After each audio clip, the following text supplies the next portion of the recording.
Hello students. तो tenth का जो पहला चैप्टर है हमारा linear equation in two variables, ठीक है। Linear equation in two variables. तो अब इस चैप्टर को सीखने के लिए आपको किन किन बातों का मालूम होना ज़रूरी है, तब जाके आपको ये चैप्टर समझ में आएगा। वो बातें मैं आपको बताऊंगा और सारे क्वेश्चंस यूसुफ अली सर आपके कवर कर लेंगे।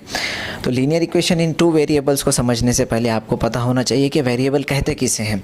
तो वेरिएबल सीखना है तो पहले आपको कांस्टेंट सीखना होगा। तो वेरिएबल से पहले हम सीखेंगे कि कांस्टेंट किसे कहते हैं। तो कांस्टेंट का मतलब होता है जिसकी वैल्यू बदलती नहीं है, the value which does not change. जैसे कोई भी कांस्टेंट नंबर है 1 2 3, ये जो हमारे नंबर्स हैं। अब वेरिएबल किसे कहेंगे कि इसी कांस्टेंट को अगर कोई अल्फ़ाबेट हम लगा दें, ठीक है, तो उसकी वैल्यू बदल जाएगी। वो उसकी कांस्टेंट वैल्यू नहीं होगी, क्योंकि अगर ये 2x है 3y है, यानी ये किसी कांस्टेंट को वेरिएबल लग गया तो ये एक वेरिएबल हो गया। तो अब जैसे 2x है, इसको वेरिएबल कैसे कहेंगे? अगर 2x है तो 2x का मतलब होगा 2 इंटू एक्स। अब 2 इंटू एक्स कुछ भी हो सकता है। अगर ये 6 हुआ तो 2 3 ज़ा 6, यानी x की जगह 3 है। और उसी तरह से 2x का आंसर अगर आता है 10, तो अब x की जगह 5 होगा। 2 5 ज़ा 10, तो x की वैल्यू बदली तो उसका आंसर भी बदला, इसलिए वैल्यू बदलती रहेगी किसमें? वेरिएबल में। तो वेरिएबल समझ में आया। अब उसके बाद है कि लीनियर इक्वेशन। अब लीनियर इक्वेशन में पहले हमें पता होना चाहिए कि इक्वेशन कहते किसे हैं। बहुत सारे बच्चों को इक्वेशन क्या है यही पता नहीं है। तो अब जो है कि मैंने कुछ भी दो एक्सप्रेशन लिखा इक्वेशन से पहले। इक्वेशन अगर आपको सीखना है ना, तो आपको उससे पहले एक्सप्रेशन किसे कहते हैं ये पता होना ज़रूरी है। एक्सप्रेशन, तो अब एक्सप्रेशन मतलब कुछ एक्सप्रेस करना, कुछ भी लिख दो। यानी मैंने 2x लिखा, मैंने कुछ एक्सप्रेस किया, ये एक एक्सप्रेशन हो गई। लेकिन 2x इज़ इक्वल्स टू मैंने 6 लिखा, तो यहाँ एक एक्सप्रेशन, यहाँ एक एक्सप्रेशन। दो एक्सप्रेशन के दरमियान में, बीच में अगर इक्वल की साइन आती है तो उसे हम कहेंगे इक्वेशन। आई बात समझ में?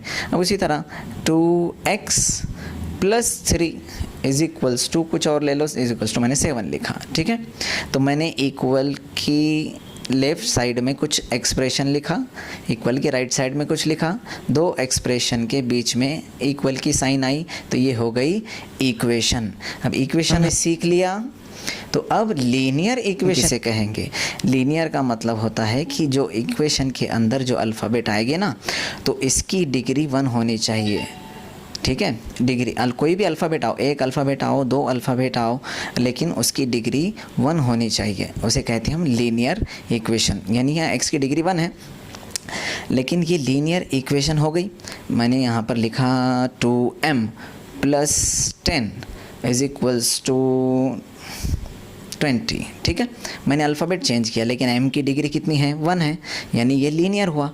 ये सिर्फ लीनियर इक्वेशन है, लेकिन लीनियर इक्वेशन होने के बाद इसमें वेरिएबल्स कितने हैं?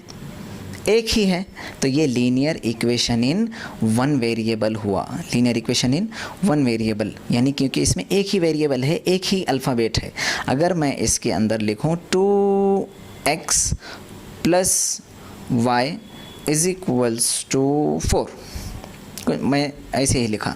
कितने अल्फ़ाबेट आए इसके अंदर? 2 अल्फ़ाबेट आए। डिग्री कितनी है? इसकी भी 1 है, इसकी भी 1 है, तो ये लीनियर हुआ। लीनियर है। अब लीनियर इक्वेशन तो है क्योंकि इनकी डिग्री 1 है, लेकिन अल्फ़ाबेट तो 2 है, इसलिए ये होगा लीनियर इक्वेशन इन 2 वेरिएबल। ये है हमारे चैप्टर का नाम।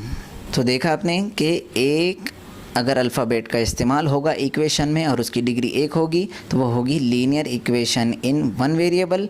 अगर लीनियर इक्वेशन है यानी डिग्री 1 है, लेकिन 2 अल्फ़ाबेट का इस्तेमाल होगा, तो लीनियर इक्वेशन इन 2 वेरिएबल। यही हमारे चैप्टर का नाम है, लीनियर इक्वेशन इन 2 वेरिएबल्स। अगर आपको ये सारी बातें अगर समझ में आ गई, तो आपको ये चैप्टर आसानी से समझ में आ जाएगा। घर बैठे बैठे सारा सिलेबस स्टेप बाय स्टेप सीखने के लिए साया एजुकेशन को सब्सक्राइब कीजिए और बेल आइकॉन ज़रूर दबाएं ताकि आप स्टेप बाय स्टेप घर बैठे बैठे सब कुछ सीख सको। और जब तक ज्वाइनिंग फ्री है कर लो। हमारा स्टूडेंट्स का टारगेट कंप्लीट होने के बाद आपको ज्वाइन करने के लिए फ़ीस पे करनी होगी। Thank you so